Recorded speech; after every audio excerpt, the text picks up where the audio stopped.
지난 시간에 순항미사일에 대해서 설명을 드렸었죠. 그 순항미사일은 정밀 유도무기의 대명사입니다. 그래서 토마호크 제가 말씀드렸었는데, 그런데 말이에요. 이 순항미사일처럼 정밀하지도 않고, 그 다음에 위력도 그렇게 크게 치명적이지 않는데, 그럼에도 불구하고 세계적으로 광범위하게 사용되고, 그 이름도 모르는 사람이 별로 없을 정도로 유명한 그 지대지 미사일이 있습니다.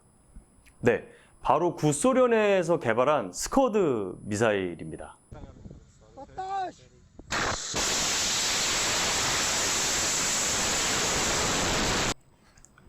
단거리 지대지 전술 탄도 미사일인 스커드 미사일은 지금까지 등장한 탄도 미사일 중에 가장 빈번하게 사용이 되고 또 가장 많은 국가에서 운용을 하고 있는 탄도 미사일입니다.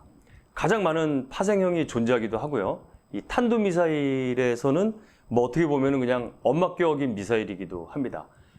지난 91년 걸프전 당시 이스라엘의 참전을 유도하기 위해서 이라크의 사담 후세인이 수십 발의 스커드 미사일을 발사를 하면서 도발을 했었죠.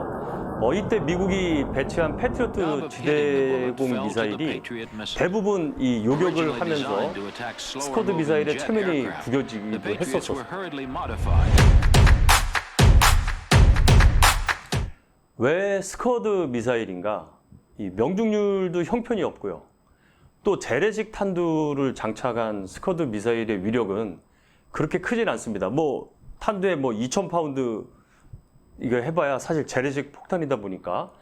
하지만 일단 현존하는 지대지 미사일 중에는 가장 구하기가 쉬워요. 즉 만들기가 쉽다는 거죠. 대량 생산이 가능할 뿐만 아니라 빨리 만들 수 있다는 거죠. 구소련, 현재 러시아에서는 물론이고요. 북한, 이란 등에서 이 파생형을 판매하고 있습니다. 원래 북한하고 이란은 자기네들이 수입을 했는데 만들기 쉬우니까 이걸 다시 복제를 해가지고 재판매를 하는 거죠. 가격도 저렴해요. 북한이 중동 국가에 수출하고 있는 스커드는 이 스커드랑 노동미사일을 지금 북한이 수출하고 있습니다. 대당 가격이 90만 달러에서 176만 달러 정도 수준인데요. 이거 물론 이제 대량 구매를 했을 때 얘기고 아마 한 발당으로 단순히 제작할 때는 한 400만 불 정도 될 거예요. 어쨌든 이렇게 저렴하게 그리고 쉽게 만들 수 있다 보니까 많이 찾게 되는 거죠.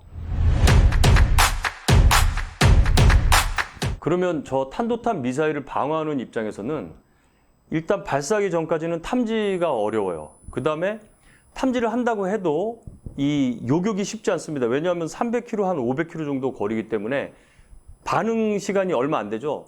실제로 북한에서 쏘면 한 4분 정도 안에 작전을 해야 돼요.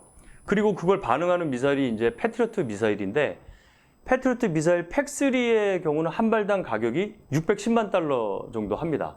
그리고 팩2도 미사일이 200만 달러에서 한 400만 달러 정도 해요. 근데 문제는 이 미사일 가격만 있는 게 아니죠. 포대를 구축을 해야 되는데 이 패트리어트 포대 하나를 구축을 하는데 9,300만 달러 정도가 듭니다. 여러분 계산이 되십니까? 90만 달러짜리 날아오는 탄도미사일을 방어하기 위해서 9,300만 불의 패트리어트 포대를 구축을 해야 되는 거죠. 거의 100배 차이가 납니다. 그러니까 공격하는 입장에서는 아주 좋은 장사고요. 방어하는 입장에서는 굉장히 미치는 장사기는 합니다. 그런데 그러면은 이 포대를 왜 구축을 해야 되느냐? 패트리어트 포대를. 어쨌든 막아야죠. 자, 공격하는 입장에서는 당연히 이게 유리한데 방어하는 입장에서도 왜 막아야 되느냐? 이 탄두에 뭐가 실려 있는지 모른다는 거죠. 단순히 재래식 고폭탄이 와도 어쨌든 우리 시설에 맞으면은 분명히 우리가 불리하기 때문에 막아야 되기도 하는데 주요 시설에 패트리어트 부대가 배치되어 있겠죠. 근데 문제는 인구 밀집 지역이나 도시지 같은데 만일에 생물학탄이나 화학탄이 떨어지게 되면은요. 그 피해는 엄청나죠. 상상을 하기가 어렵습니다. 거기다 더해서 만일에 거기에 핵탄두가 달려 있다면 엄청난 피해를 보겠죠. 그렇기 때문에 방어를 할 수밖에 없는 겁니다. 스커드 미사일이 실전에서 얼마나 많이 사용이 됐냐 하면은요. 구소련에서는 대략 이 미사일을 7,000에서 10,000발 정도의 스커드 미사일을 생산을 했습니다. 그리고 당연히 뭐 수출을 했겠죠. 그 와중에 한 3,000발 이상의 스커드 미사일이 수출이 됐고요. 북한, 뭐 이란, 그리고 또 북한하고 중국은 뭐 자체 생산을 합니다. 그래가지고 이 복제한 스커드 미사일도 많이 수출을 했죠. 사실 지대지 미사일 중에서 가장 많은 전쟁에서 가장 많이 사용된 지대지 미사일이 바로 스커드 미사일입니다. 스커드 미사일은 10개 이상의 분쟁에서 약 4,000발 이상의 미사일이 발사가 돼서 실제 사용이 됐었죠.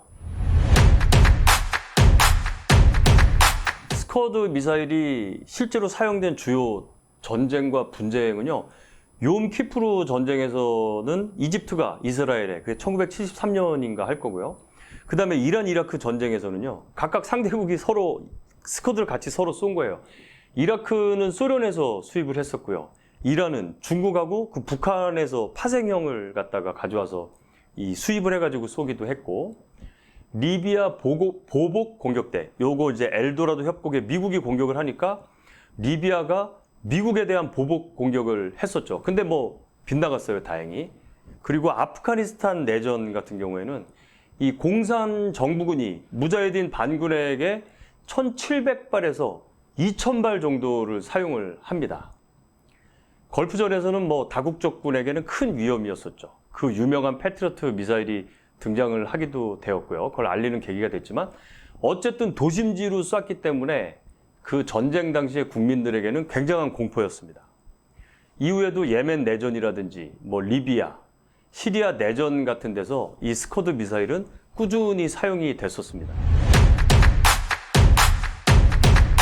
스커드 미사일의 이 개발은 또 당연히 이제 파생형을 낳게 되죠. 그래서 스커드 미사일의 개발 목적은요, 원래 이 지대지를 쏘기 위해서, 그리고 적 후방의 주요 시설물이라든지 기지, 어떤 그 전술 목표를 달성하기 위해서 만든 겁니다.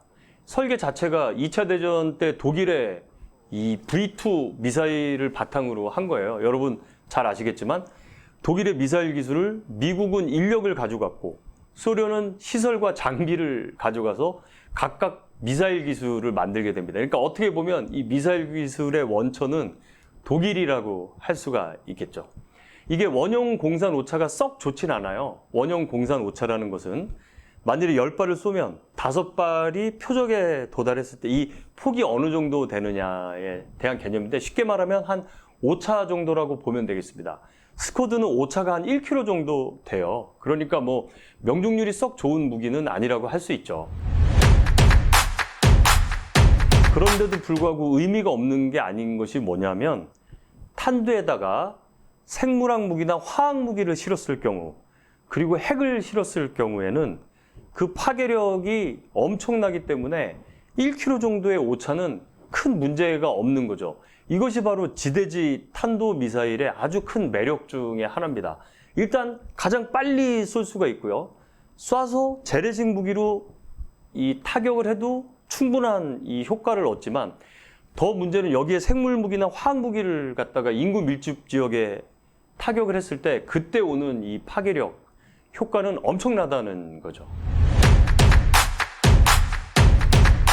이 최초의 R-11, 이 서방의 남바링으로는 SS-1B 혹은 스쿼드-A 미사일로 명명을 하고, 이후에 이제 서방에서는 이 적에 대한 미사일 남바링을 계속 스쿼드 뭐 A, B, C, D 타입으로 이렇게 하는데 각자 고유한 게 있죠. 그래서 R-11은요, V2 미사일을 복제해서 R1으로부터 계속 개량이 된 겁니다. 그러니까 R11이면 뭐 한 11번째라든지 어쨌든 개량이 된 걸 말하겠죠. 이후에 B형, C형, 그리고 80년대 후반에는 D형으로 제작이 되었고요. 파생형으로는 이게 북한으로 넘어가서 스쿼드 미사일을 개량해가지고 노동 미사일, 여러분들 잘 아시겠지만 노동 미사일, 그리고 화성 5호, 6호, 이라크의 경우는 후세인, 이란의 경우에는 이 사하브 1, 2, 3 등의 미사일로 개량이 됩니다. 이상으로 스쿼드 미사일에 대해서 알아보았습니다. 스쿼드 정밀도가 낮은 싸구려 미사일이라고 무시를 하면 안 됩니다. 아까도 말씀드렸지만 탄두가 뭐가 실려 있느냐 중요하고요. 사실 스커드 미사일에 대해서 이야기를 하면 또 바늘과 실처럼 따라오는 미사일이 있는데 그렇습니다. 바로 패트리어트 미사일이겠죠. 특히 걸프전을 통해서 패트리어트는 스커드 잡는 미사일로 유명해졌잖아요. 그런데 스커드를 설명하면서 패트리어트 미사일을 뺄 수는 없겠죠. 그래서 다음 시간에 스커드 잡는 미사일, 이 패트리어트 미사일에 대해서 설명을 드리겠습니다. 그럼 반대로 우리가 공격을 했을 때, 미사일 공격을 했을 때 북한은 어떤 걸로 방어하나요? 북한도 우리의 탄도 미사일에 대해서 대응을 하는 미사일 시스템이 있습니다. 그래서 북한이 지금 현재는 좀 미비한데 러시아제 S-300이라는 방공 시스템을 구축하기 위해서 지금 러시아로부터 그 무기를 사기 위해서 물밑 접촉을 엄청나게 하고 있죠. 그럼 현재는 없다는 얘기네요? 현재 패트리어트와 같은 미사일은 북한은 보유하고 있지 않습니다. 지금 한미 정보당국이 분석한 바에 따르면 북한이 가지고 있는 스커드 미사일은 대략 한 600기 정도가 된다고 보고요. 그의 파생형인 노동 미사일이나 화성 5, 6호 같은 미사일을 다 포함한다면 현재 북한이 가지고 있는 지대지 탄도 미사일은 1000여 발 이상이 될 것이라고 보고 있습니다.